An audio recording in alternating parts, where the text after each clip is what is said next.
APK itu kalau alat peraga kampanye itu di... Keterangan tersebut disampaikan oleh Ketua Bawaslu Sumatera Selatan Kurniawan yang mengatakan jika aparatur sipil negara dituntut untuk terlibat dalam kampanye pada pemilu dan juga pilkada 2024. Hal itu disebabkan karena ASN yang terlibat dalam pemilu dan pilkada bisa dikenakan sanksi disiplin dan juga pidana, sesuai dengan undang-undang yang berlaku.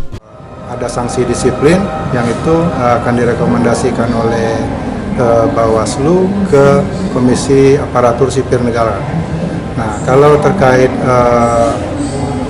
aparat sipil negara itu ketika diduga dugaan temuan yang mengarah ke pelanggaran pidana itu ada sanksi pidananya.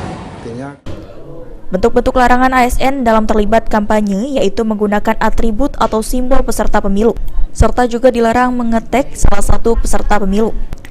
Sampai sejauh ini di Sumatera Selatan ada oknum ASN di Kabupaten Oki yang diindikasi terlibat melakukan dukungan langsung kepada salah satu calon.